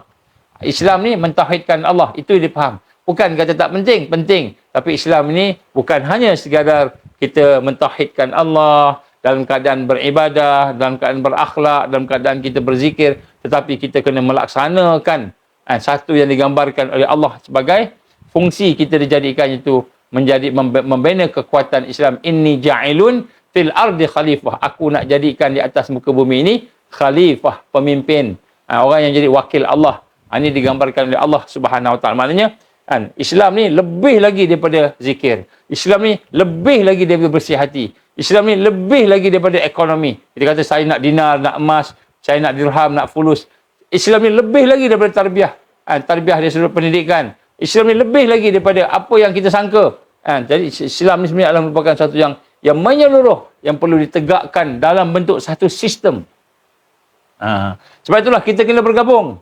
Kita kena bersatu. Kita kena bersama. Tuan-tuan guru, tuan-tuan Syekh Maulana, begitu juga dengan mursyid yang ada, begitu juga dengan khalifah-khalifah zikir yang ada, begitu juga dengan pemimpin-pemimpin NGO yang nak menegakkan Islam yang ada, begitu juga dengan pemimpin-pemimpin yang dah ada sekarang. Di peringkat parlimen ke, di peringkat mana sahaja pun, kita kena kembali balik kepada asas. Bagaimana kita boleh bergabung dan menyatukan, kita nak menegakkan sistem Allah. Kita bukan nak menegakkan politik aja. Kita ingat nak tegakkan politik. Kalau nak tegakkan politik, maka kita pun fikir macam mana, how can we get numbers? numbers, orang, bilangan yang boleh menyokong saya, mengundi saya. Jadi kalau politik, fikir tu je. Kan? Kalau saya ada numbers, boleh. Jadi, dalam Islam, nak tegakkan Islam bukan fikir numbers saja. Bukan. Itu yang jadi pada hari ini, rosak. Kenapa? Kan? Asas kepada kepimpinan ialah memimpin dan mengurus manusia kepada apa yang digambarkan sebagai cahaya Allah. Bagaimana Allah gambarkan, Allahu waliyul ladzina amanu yukhrijuhum minaz zulumati ilan nur. Ini kepimpinan yang pertama, iaitu nak membawa manusia keluar daripada kegelapan kepada cahaya Allah. Itu nombor satu. Jadi mementingkan agama, Islam dan iman, takwa. Dan kemudian pada masa yang sama, tentulah agama itu tidak berpisah dengan manusia dan kemanusiaan. Tidak berpisah. Jadi, tapi hari ini dia fikir nak dapat numbers je, nak menang je. Nak dapat undi banyak supaya dalam parlimen saya boleh memerintah. Itu dipikir. Kan dah lari daripada tajuk. Dah lari. Jadi sebab tu bila dapat kuasa jadi menteri. Dah jadi menteri dah. Tapi masih lagi fikir nak numbers lagi. Ini kata orang gila kuasa. Padahal dia orang Islam. Dia orang yang ada perjuangan Islam. Tapi masih fikir nak numbers. Apa yang dia buat di bawah-bawah. Kan? Sampai sekarang kita nampak bila kita bawa isu-isu masalah masyarakat, masalah negara, masalah agama kita bawa. Nak minta tolong, cakap aje. Sebab tu Allah jatuhkan. Kerajaan bangkit jatuh. Kita ingat bangkit jatuh tu sebab apa? Kita ingat sebab orang mengundi tak mengundi ke? Tak. Salah satu kenapa kerajaan yang sepatutnya boleh memerintah dengan baik, memerintah dengan Islamik, memerintah dengan keadaan yang adil, takwa, jatuh. Kenapa? Kerana doa rakyat. Mula-mula rakyat kena tipu. Kenapa kena tipu? Bagi manifesto macam-macam. Bagi janji macam-macam. Sehingga rakyat semua mengundi. Kemudian bila rakyat dah mengundi, dah jadi dah kerajaan. Dah pegang dah menteri. Dah pegang dah kedudukan yang tinggi, yang boleh ubah polisi, yang boleh melaksanakan berbagai aktiviti yang membina kekuatan umat, tiba-tiba dia sibuk dengan kerja-kerja untuk sekadar menjaga diri dia sahaja. Menjaga kepimpinan dia sahaja. Sehingga hari ini orang dah tak percaya dah dengan parti politik. Minta maaf saya sebut, syok sendiri parti politik hari ini. Sebab selagi mereka bermatlamatkan undi supaya pegang kuasa, selagi itulah mereka masih duduk di bawah perancangan Zionis dan akan berpecah belah antara satu sama lain. Selagi itulah mereka tidak akan membawa kepada perjuangan Islam yang sebenar. Kerana mereka hanya mentingkan numbers. Mereka tak pentingkan akhlak. Tak apa. Kita buat tak betul sikit, tak apa. Yang penting numbers kita dapat banyak. Ini perkara-perkara yang kita nak kena rasa. Sebab itulah dalam hal ini kita nak gambarkan kepada kita semua bagaimana sesungguhnya apa yang kita perlu lakukan untuk kita tajdid amal Islam, kita membina kekuatan Islam itu ialah bagaimana kita perlu bergabung dalam setiap aspek. Yang madrasahnya, yang pondok-pondoknya, yang berkenaan ekonomi Islamnya, yang pendidikannya, yang tasawufnya, yang tarikat-tarikatnya. Begitu juga dengan yang dakwahnya, yang tarbiyahnya, yang jihadnya bergabung semua membina satu kekuatan ummah, sehingga akhirnya dengan kekuatan ummah itu kita akan dapat membina kita kata tajdid man yujaddidullah dinaha, mereka yang akan mentajdidkan agama. Baru boleh, kalau tidak kita tak akan dapat. Sebab itulah kita kena kembali balik kepada penyatuan yang sebenar. Semua wajib bergabung. Hukum bergabung ni kita pun dah tahu dah, wajib. Tapi kita tak perlukan semua orang. Bukan kita tak perlu semua orang. Islam tak perlukan semua orang. Allah tak perlu semua orang. Sebab Allah hanya nak orang yang ikhlas. Orang yang beriman dengan iman yang betul, yang akidah yang sahih. Jadi sebab itulah kita nak sebut macam ni, kita kena mempersiapkan diri kita supaya kita boleh bergabung. Nombor satu ialah wahdatul aqidah. Nombor satu, untuk bergabung dan bersatu, mesti kita menyatukan akidah kita. Wahdatul aqidah. Jadi akidah ni mesti kita bersihkan. Bagaimana nak dapatkan akidah yang bersih? Akidah yang bersih mesti kita bersihkan hati kita. Hati kita ni mesti dibersihkan. Kalau kita nak minum air ni. Ini gelas. Air ni jernih ke tak jernih? Air ni jernih. sepatutnya. Sebab air ni berasal daripada air yang berasal daripada mineral water, jernih kan air ni kan, jernih kan. Tetapi saya tuang air ni ada bekas susu ataupun ada bekas air soya bekas. Jadi bila ada bekas air ni, maka air yang jernih tu dia jadi keruh. Kenapa dia keruh? Kerana ada bekas susu ke apa ke gitulah kan. Baik. Yang disebut kat sini, kalau kita nak akidah yang bersih, beriman dengan iman yang bersih, kita nak mentauhidkan Allah, nak mengenal Allah, makrifat pada Allah, nak melaksanakan hubungan yang baik dengan Allah Subhanahu Wa Taala. Bagaimana kita nak menjadikan akidah kita bersih, tauhid kita bersih? Sekiranya hati kita, bekas tempat akidah tu nak letak kat situ, tempat tauhid tu nak berada di situ, tempat cahaya nak berada di situ tu kotor, jadi takkan bersih. Sebab itulah yang pertama sekali untuk kita bergabung tadi, kita mempersiapkan wahdatul akidah di sini. Dan mari kita kena membersihkan hati kita, memproses hati kita. Kalau kita boleh memproses hati kita tadi, kita bersihkan, maka di situlah bermulanya jalan-jalan untuk kita membebaskan cahaya-cahaya yang ada dalam hati kita yang memang Allah dah bagi dah cahaya tu. Kan? Cuma kita ni, oleh kerana hati ni kotor dengan dosa-dosa hati. Dosa hati ni, dosa yang hati yang fizikal dan dosa hati yang rohiyah, yang spiritual. Jadi kita sebut dosa hati namanya yang spiritual lah selalunya kan. Baik. Jadi dosa, sifat-sifat mazmumah, sifat-sifat yang gelap, yang kotor. Jadi mesti ada. Sebab tu saya nak menyeru pada tuan-tuan, puan-puan yang ada malam ini, insya-Allah siapa-siapalah yang menonton, wajib kita membina kekuatan penyatuan. Wajib. Hukumnya wajib. Allah tak akan bagi kemenangan kepada kita tanpa penyatuan dan gabungan. Tetapi siapakah yang akan bergabung ni?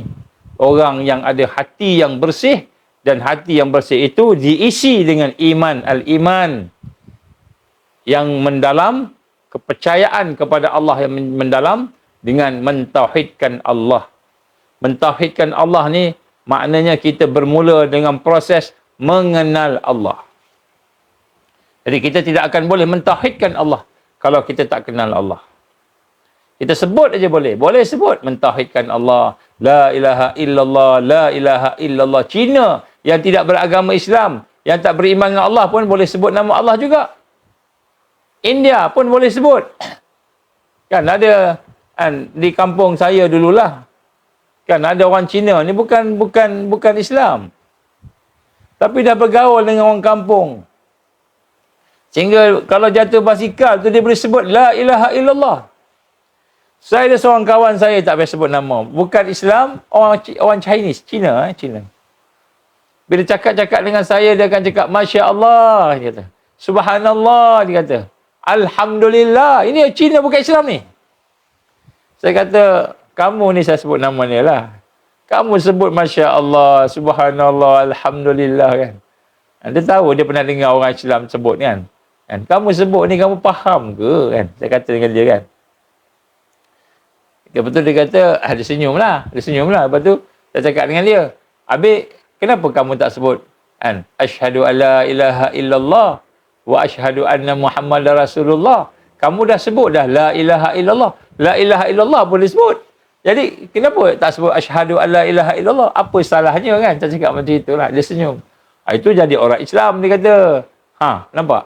Jadi, setakat sebut la ilaha illallah tanpa yakin, tanpa iman, tanpa kita satu perasaan mengagungkan Allah, mentauhidkan Allah, merasai syuur wujudan Allah, merasai satu perasaan kehadiran Allah, kewujudan Allah, ma'iyatullah, bersama dengan Allah. Jadi tanpa ada perasaan-perasaan yang demikian, macam mana kita nak mentauhidkan Allah?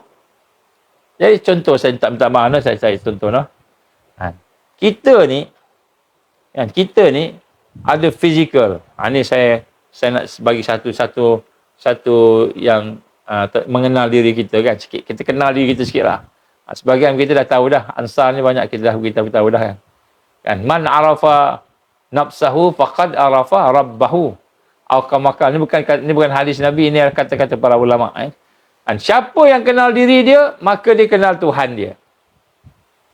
Kita kenal diri kita. Kita ada fizikal. Ni fizikal. Yang nampak ni fizikal. Yang handsome ni fizikal ni. Tapi sebenarnya yang lagi handsome, yang lagi bercahaya, yang lagi hebat ialah apa yang ada dalam hati. Jadi hati sebenarnya yang menyebabkan kita bertindak. Kenapa kita bagi ceramah? Sebab hati ni seronok bagi ceramah. Kenapa kita suka tengok ini? Sebab hati ni suka. Jadi hati ni sebenarnya. Sebab tu bila kita tengok cerita Hindustan, katakanlah, menangis, seorang ni menangis, seorang ni tak rasa apa-apa. Kan? Macam mana dia menangis? Kerana hati dia rasa sedih. Hati rasa sedih. Fizikal sama aja. Kan? Jadi yang seorang ni pula tak menangis. Kenapa tak menangis? Hati dia tak rasa sedih. Tak menangis lah. Jadi yang menangis tu ialah hati. Hakikatnya. Hakikat yang sebenarnya hati. Jadi sebenarnya siapa yang memimpin badan ni? Yang memimpin badan ni bukannya tubuh badan ni, yang badannya lah hati. Kita gambarkan kan, nombor satu. Kan, kalau teliti balik, hati rupanya. Jadi hati ni pula, bukanlah hati saja. Hati ni adalah sebahagian daripada roh. Roh ni, di belakang hati tu kita telik balik. Rupanya bukan hati sahaja. Adalah roh. Roh yang ditiupkan Allah Subhanahu Wa Taala ke dalam tubuh badan jasad manusia tadi. Jadi roh ni rupanya di dalamnya ada komponen-komponen. Yang kalau dia nak berkendakkan sesuatu tu, itulah namanya nafsu. Kalau yang keluar masuk nafas itu, itulah yang namanya nyawa. Roh tadi kan. Contohnya kan. Jadi kita lihat roh pula lebih besar daripada hati. Hati ni sebahagian. Raja lah hati ni. Tapi roh ni dia ada. Dia ada di setiap saraf kita, di setiap sel kita ada roh. Kalau roh tu dicabut oleh Allah, jasad ni habis, tak ada.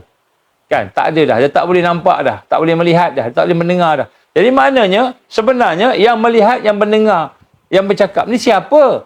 Tubuh badan ke? Roh. Hati. Jadi sebenarnya, yang bercakap, yang melihat inilah roh.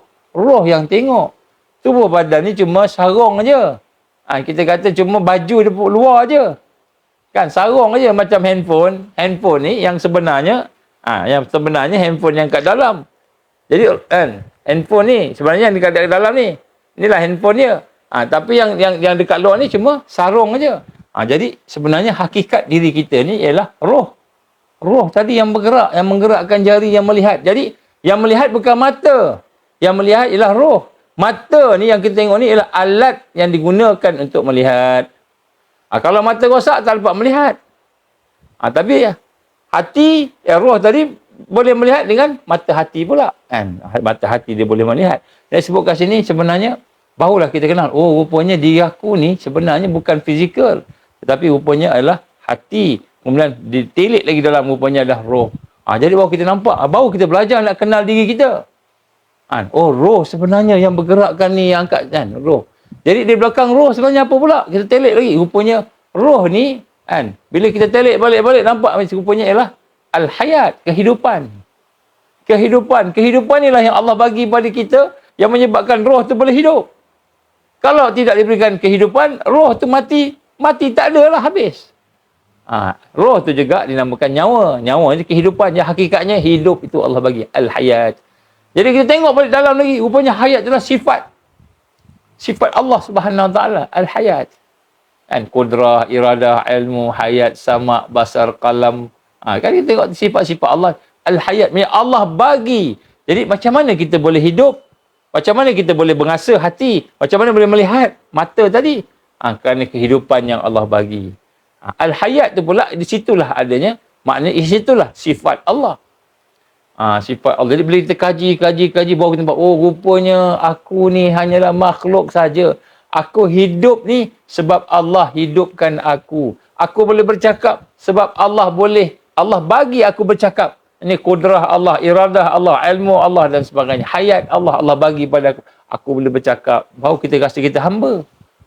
Jadi bila kita kenal Allah ni, bila kita mula mengenal Allah ni, perbincangan ni panjang. Saya cuba takat sikit-sikit je. Jadi bila kita mula mengenal Allah ni, baru kita boleh mentauhidkan Allah. Mentauhidkan af'alnya, mentauhidkan sifat namanya, mentauhidkan zatnya.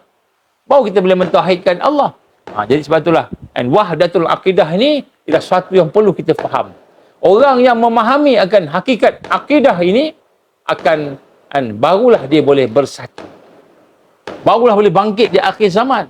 Jadi yang nak bangkit di akhir zaman ni bukan orang biasa-biasa, tapi orang yang imannya kuat, yang imannya bersih, lahir daripada hati yang bersih tadi, iman yang sempurna, iman yang ada akidah yang benar, yang boleh mentauhidkan Allah. Apa maksud mentauhidkan Allah? Orang yang bebas daripada syirik. Syirik ni ada banyak. Ada orang main meracun, boleh dengar ke? Main kuat lagi. Mentang-mentang hari raya ketiga kan. Baik. Jadi yang gambarkan iman tadi tu, syirik tadi tu ialah syirik, maknanya kita mentauhidkan Allah, bebaskan daripada sekurang-kurangnya dua bentuk syirik. Sekurang-kurangnya. Yang pertama syirik dalam qasad kita, niat kita. Muwajahah dibuat, kan? Syirik tawajuh disebut. Syirik tawajuh. Syirik tawajuh. Jadi syirik tawajuh ni apa dia? Syirik tawajuh ni ialah kita buat satu amal, wajah kita ni menghadap pada siapa? Niat kita tu hadap pada siapa? Kalau niat tu Allah, maka betul lah. Betul lah amal tu. Ini maknanya mentauhidkan Allah. Kita kena faham ni, kena bincang. Ini tapi saya tak boleh nak bincang dekat FB ni secara mendalam. Kena jumpa, kena buat sesi lain. Tapi nak sebut kat sini, perkara inilah perlu. Ini untuk dapatkan wahdatul akidah. Wahdatul akidah maknanya akidah yang bebas daripada syirik. Yang pertama, syirik tawajuh. Syirik tawajuh ni, syirik kita buat sesuatu, niat. Kita niat bukan kerana Allah. Adapun kita niat, ada kerana Allah, ada kerana nafsu. Ada kerana Allah, ada kerana manusia. Ada kerana Allah, ada kerana dunia. Itu syirik. Kita tak nak syirik tawajuh ni. Syirik niat qasad ni, tak nak. Yang kedua, syirik isti'anah. Syirik isti'anah ni apa? Syirik dalam meminta pertolongan. Contoh, kita rasa kita buat sesuatu, kitalah yang pandai.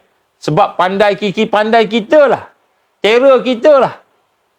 Lidah kita lah boleh bercakap. Telinga kita boleh mendengar. Tangan kita boleh buat sesuatu, maka kitalah yang sebenarnya. Salah, itu syirik. Kita mensyirikkan Allah. Sedangkan lidah kita ni tak boleh bercakap melainkan dengan izin Allah. Melainkan dengan kehendak Allah. Melainkan dengan kuasa Allah. Kita tak boleh bercakap. Sebab tu orang mati, bila Allah dah tarik roh dia, tak boleh. Tak boleh cakap dah.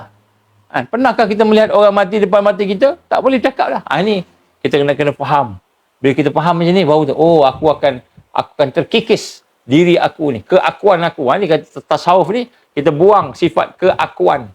Keakuan ni buang langsung. Tak rasa pun kita inilah yang fana. Istilahnya fana. Tapi saya nak bincang kat sini, takut misunderstood, salah sangka pula. Kita kena jumpa bincang. Kena datang, kena bincang, talaki, bincang baru boleh dapat ni. Tapi ini penting. Tapi ada guru-guru kita, insya-Allah, guru-guru yang boleh membimbing kita dengan kerohanian. Dia memahami bagaimana nak mentauhidkan af'al Allah. Bagaimana nak mentauhidkan nama Allah, asma Allah. Bagaimana nak mentauhidkan sifat Allah. Bagaimana nak mentauhidkan zat Allah. Ini semua penting. Ini rukun-rukun syahadah ni. Jadi kita nak kena tengok balik. Jadi benda-benda ni ada kena guru. Sebab tu kita kena mempersiapkan diri kita untuk boleh mentauhidkan Allah tadi. Maknanya kita membuang ataupun melepaskan syirik kepada Allah tadi. Tauhid isti'anah. Kita makan ubat. Kita rasa ubat tu yang menyembuhkan. Syirik kepada Allah. Yang menyembuhkan hanya Allah. Yang menyembuhkan hanya Allah. Ubat hanya sebab sahaja. Sebab tu pun Allah yang bagi. Nak sebut macam itu kan. Tapi kita nak faham macam mana nak faham. Yang kita faham, yang sembuhkan tu ubat. Makan ubat sembuh. Tak makan ubat tak sembuh. Ada tak orang yang tak makan ubat sembuh? Ada. Ada tak orang yang tak makan ubat A, makan ubat B sembuh? Orang tu pula makan ubat A sembuh. Ada tak? Ada. Jadi sebab ni ada macam-macam. Ada banyak sebab. Jadi sebab ni apa? Sebab ini adalah satu wasilah. Ni sebab guna perkataan wasilah. Satu jalan untuk mendapat pertolongan Allah. Itu maksud sebab. Jadi kenapa kita kena berikhtiar? Kenapa kita kena berusaha, bersebab, mencari sebab? Sebab itulah sesuatu yang Allah jadikan sebagai wasilah, sebagai jalan untuk mendapatkan pertolongan Allah. Allah bagi pertolongan melalui sebab. Tapi bukan sebab tu yang menyembuhkan. Bukan sebab tu yang mengenyangkan. Bukan sebab tu yang menjadikan kita berjaya. Bukan. Bukan sebab tu. Saya, kenapa berjaya? Sebab saya ni kan berusaha sungguh-sungguh. Maknanya pandailah. Dan kemudian saya ingat jaringan saya banyak. Jaringan smart. Networking saya. Sebab yang kita kata berjaya. Tak. Yang menyebabkan berjaya, Allah. Yang bagi berjaya, Allah. Sebab itu hanya yang diizinkan oleh Allah sahaja. Ini mensyirikkan Allah. Disebut syirik isti'anah. Syirik dalam meminta pertolongan. Jadi nak dapatkan wahdatul akidah ni, akidah macam mana? Akidah yang mentauhidkan Allah, akidah yang bebas daripada syirik. Mesti wajib bebas daripada syirik. Sebab tu yang kita ni nak betul-betul, kita nak bina apa namanya kekuatan tajdid ni, kekuatan kebangkitan ni. Sebab tu saya kata tak semua orang mampu mentauhidkan Allah ni.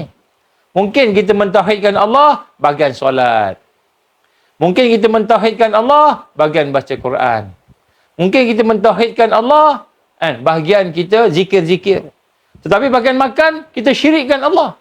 Apa buktinya? Kita rasa makanan itulah yang mengenyangkan kita. Syirikkan Allah. Bahagian minum air, syirik kepada Allah. Kenapa? Airlah yang menghilangkan haus. Bukan Allah yang menghilangkan haus. Air yang menghilangkan haus. Bahagian perubatan, mensyirikkan Allah. Kenapa? Kita rasa, yakin. Ubatlah yang menyembuhkan. Sedangkan yang menyembuhkan tu Allah. Ubat hanya sebab. Nampak? Jadi maknanya, di sinilah kita kata, akidah itu perlu dibersihkan. Mentauhidkan Allah itu perlu dibersihkan dalam setiap ala kulli hal. Setiap perkara. Kehidupan kita. Barulah boleh mendapat wahdatul akidah. Barulah kita boleh mendapat wahdatul akidah.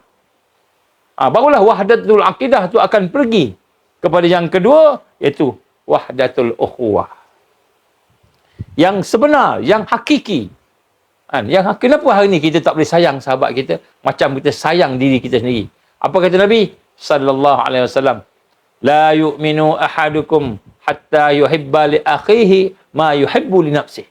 Tidak sempurna iman seseorang kamu sehinggalah dia sayang kepada sahabat dia, saudaranya, macam mana dia sayang kepada dirinya sendiri.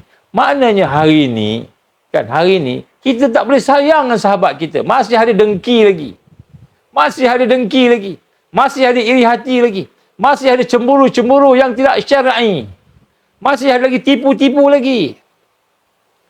Yang tidak syar'i. Tipu pun ada yang tak syar'i. Yang ada syar'i pun ada. Yang sebut kat sini, kan? Kenapa kita dengan sahabat kita masih ada gap? Tak boleh nak sayang dia. Sebab rupanya akidah kita masih mensyirikkan Allah. Mensyirikkan Allah. Nabi kata apa? Tidak sempurna iman seseorang. Sehinggalah dia sayang kepada sahabat dia macam mana dia sayang pada diri dia sendiri. Jadi macam mana dapat wahdatul ukhuwah kalau kita tak dapat wahdatul akidah? Macam mana?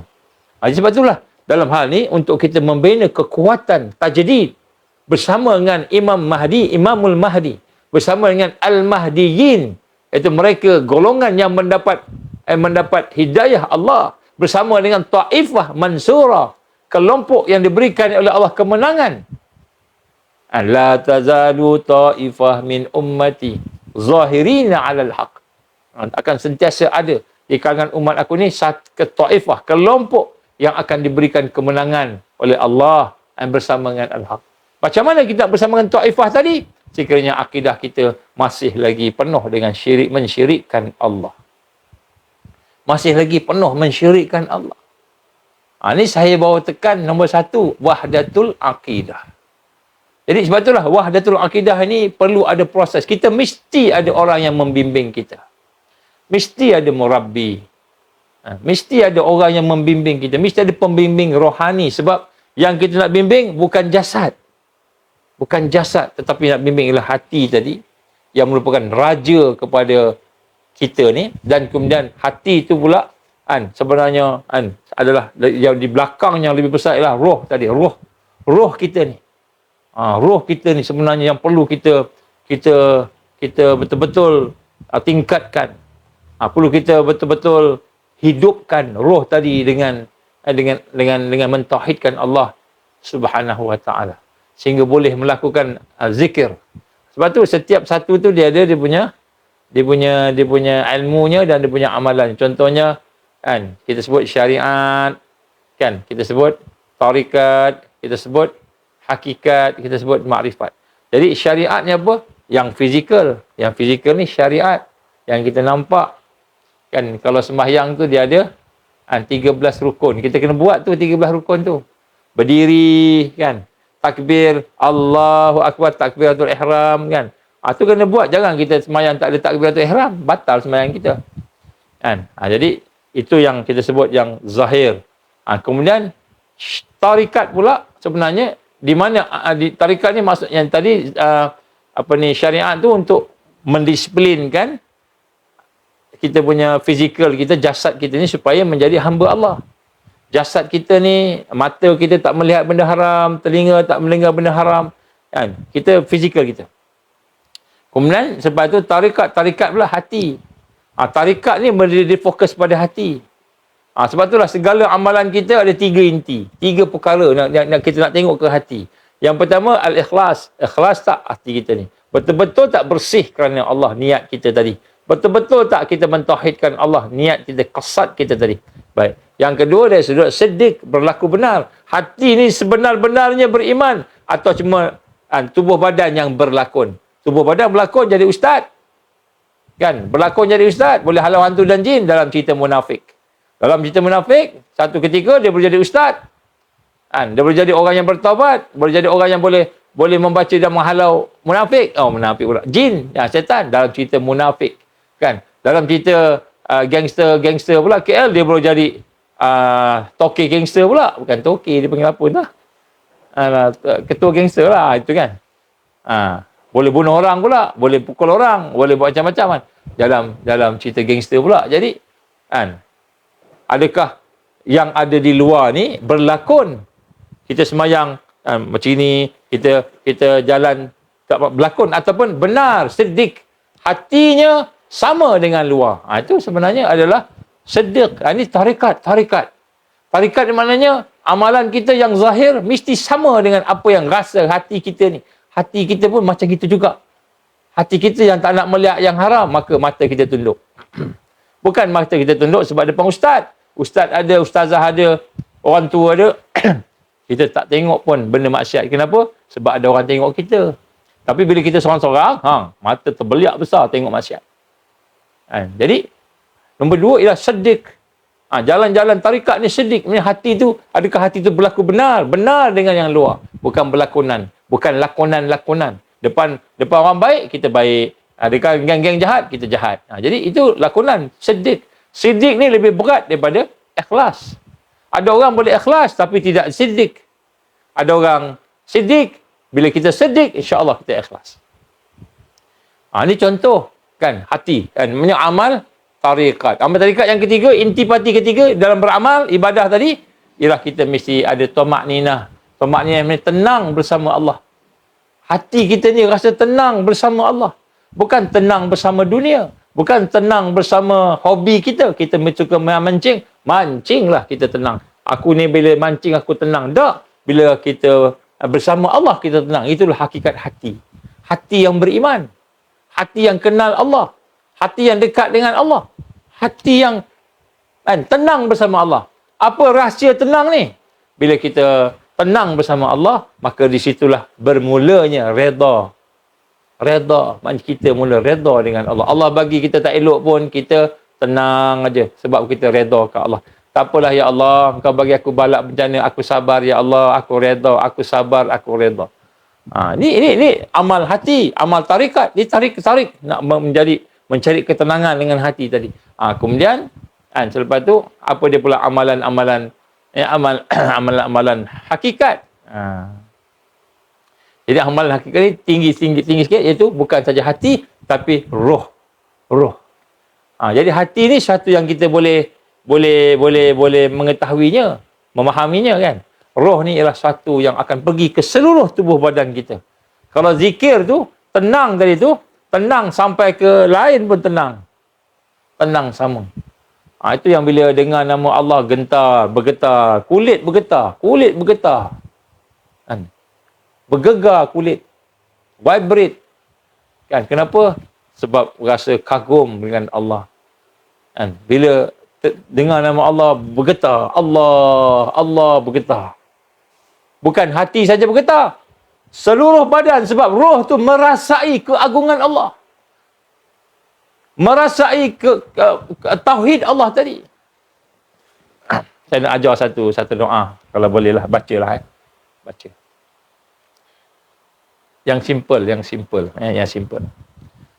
Asyhadu an la ilaha illallah wahdahu la syarikalah ilahan wahidan ahadan samadan. Lepas tu kita sambung dengan alladzi lam yalid wa lam yulad wa lam yakul lahu kufuwan ahad. Buat yang ni dulu. Dia ada sebenarnya yang hadis Nabi tu, walaupun diorang kata hadis ni hadis dhaif dan sebagainya, tetapi sebenarnya itulah hadis. Hadis Nabi.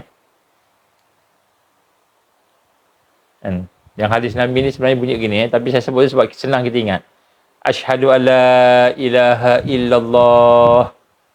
Asyhadu an la ilaha illallah wahdahu la syarikalah ilahan wahidan samadan lam yat ahadan lam yattakhis sahibatan wala walada walam yakul lahu kufuwan ahad. Ini hadis ni, hadis Nabi. Jadi hadis Nabi ada berbagai, Imam Tirmizi ada sebagainya, tetapi sebahagian kata hadis ini dhaif. Dhaif untuk kita amal. Pada saya hadis ni kalau digambar dhaif, tak apa, boleh amal. Dhaif lah kan. Amal ni pun sebab lafaz-lafaznya tu lafaznya sahih. Walaupun sanad hadis ini dhaif, tetapi lafaznya sahih. Apa maksud dia? Asyhadu an la ilaha illallah ni syahadah kita. Aku naik saksi bahawa tidak ada ilah, tidak ada Tuhan ilah ni kan, melainkan Allah. Wahdahu la syarikalah.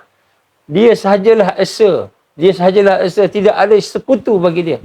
Wahdahu la syarikalah. Itu sahih. Kan? Ilahan. Dialah Tuhan. Wahidan. Tuhan yang wahid. Ini sifat Allah. Nama Allah. Al-Wahid. Samadan. Samadan ni sifat Allah. As-Samad. Yang mana tempat bergantung segala makhluk. Sahih. Qul huwallahu ahad. Allahus samad. Kan? As-Samad. Samadan. Kemudian tambah sebagai hadis kata tambah ahadan. Qul huwallahu ahad. Ahadan. Allah yang Maha Esa. Kan? Lam yattakhiz sahibatan. Iaitu tidak juga Allah ni ada sahabat. Allah tak ada sahabat. Wala walada. Dan Allah tidak beranak. Dan juga tidak diberanakkan. Walam yakullahu kufuwan ahad. Tidak ada siapa-siapa, mana-mana, apa-apa yang sama dengan dia. Dia sahaja. Jadi, walaupun hadis ini dhaif, tapi sebenarnya lafaznya itu sahih. Cuma, dhaif kenapa? Sebab ada sanad-sanadnya tu, ada di kalangan ni kata, orang ni dia ingatan ni tak kuat. Contoh kan. Jadi tidak kuat lah. Hadis tidak sahih sebab ada ingatan tak kuat. Tapi sebenarnya lafaznya sahih. Lafaznya sahih. Cuma yang mungkin di depan tu siapa yang membaca sebanyak 10 kali setiap lepas sembahyang subuh sebagainya, itu yang lepas yang depan tu, itu fadilat dia kita tengok yang sahih ni, cuba amalkan ni.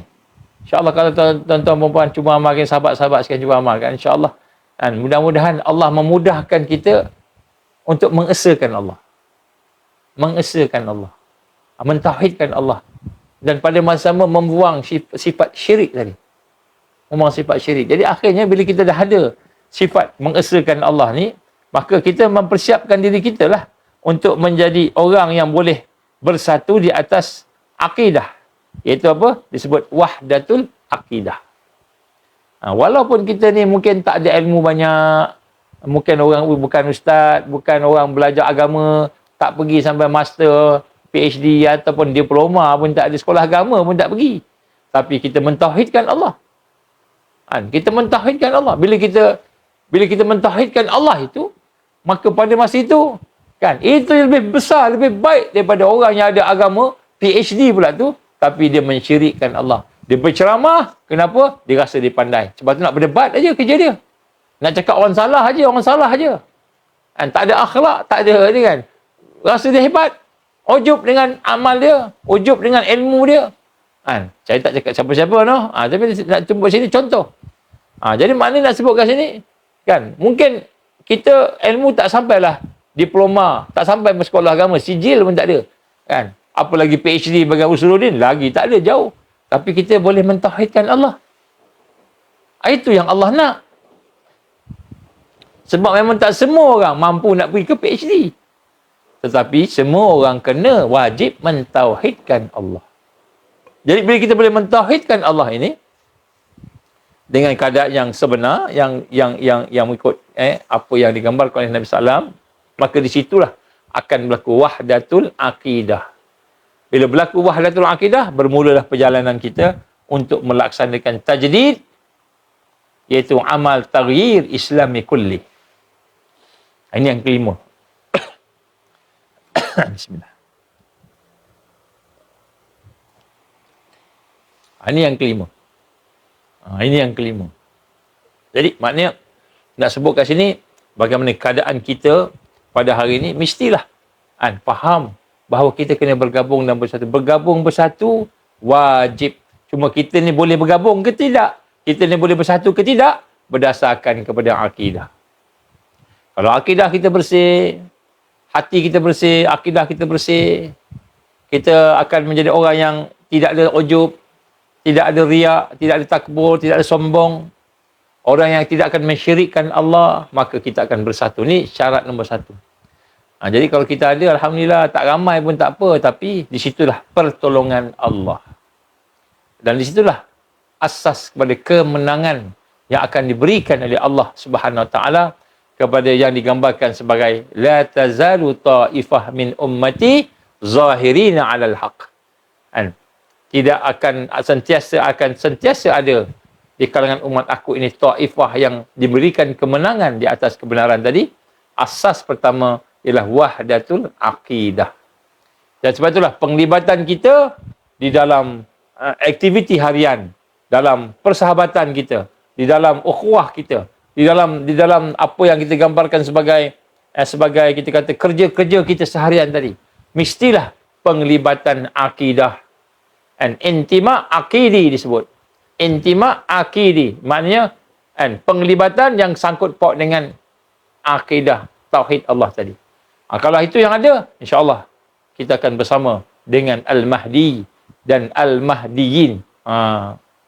Kalau kita punya akidah mensyirikkan Allah lagi, masalah. Walaupun kita cerita, saya ni Taifah Mansurah, saya ni keturunan Rasulullah SAW, saya ni keturunan Bani Tamim, saya ni lah Bani Tamim. Kita cakaplah apa-apa. Tapi yang akidah masih mensyirikkan Allah. Akidah masih mensyirikkan Allah. Masih lagi hati kita ni tidak bersih daripada syirik. Maka kita tidak akan bergabung dengan Taifah Mansurah. Jadi ini sebagai pengajaran kita pada malam ni untuk sama-sama kita merasai. Dan inilah perkara yang nombor satu. Syarat untuk kita bergabung. Ini fasal. Sebab tu kita kena bersihkan. Sebab tu sahabat-sahabat sekalian, tuan-tuan dan puan-puan rahmat Allah, ada masa kita jumpa. InsyaAllah datanglah. Kalau tak ada duit apa, kita pakat-pakat kumpul-kumpul buat kapul datang kan. Kita bincang tentang tajuk mentauhidkan Allah. Kita bincang bagaimana nak membersihkan hati kita secara yang praktikal. Hari ni ramai orang buat, tetapi kadang-kadang kan, dia masih lagi ada sifat-sifat bukan untuk tajdid, tapi sekadar untuk ilmu sahaja. Boleh juga, tak apa. Tapi lebih baik kita cuba membina kekuatan dengan kita membincangkan sesuatu yang boleh kita laksanakan, boleh kita amalkan, insya-Allah. Itulah insya-Allah untuk pada malam ini. Saya mohon ampun daripada Allah Ta'ala. Mudah-mudahan Allah ampunkan kelemahan kita, keaiban kita.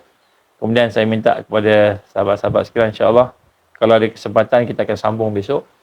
Berkenaan dengan perkara-perkara yang kita kena buat. Apa dia yang kita kena buat ni? Yang sangkut paut dengan membina kekuatan Taifah Mansurah. Kita kena bergabung bersatu. Yang pertama, kesatuan hati-hati.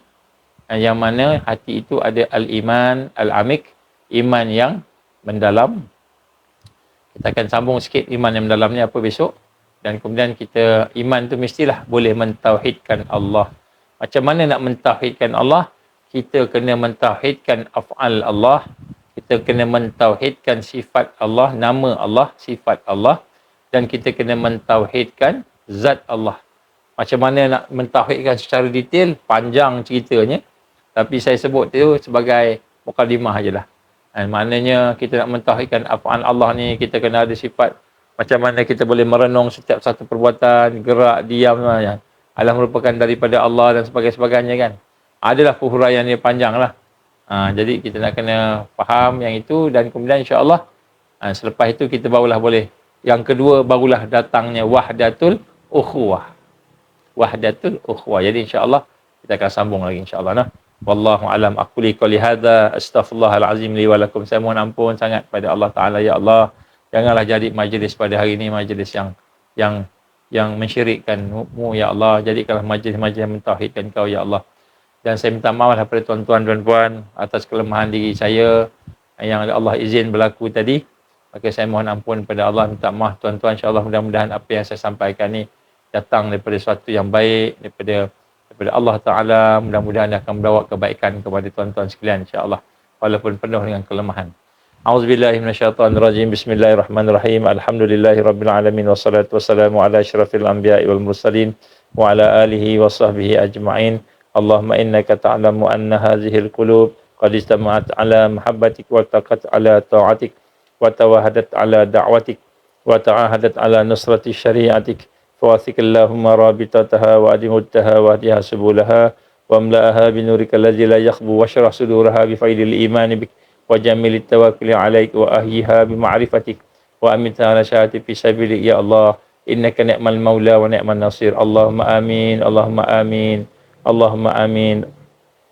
اللهم إنا نعوذ بك من أن نشرك بك شيئا نعلم ونستغفرك لما لا نعلم. ربنا أتمم لنا نورنا واغفر لنا إنك على كل شيء قدير. ربنا لا تزغ قلوبنا بعد إذ هديتنا وهب لنا من لدنك رحمة إنك أنت الوهاب.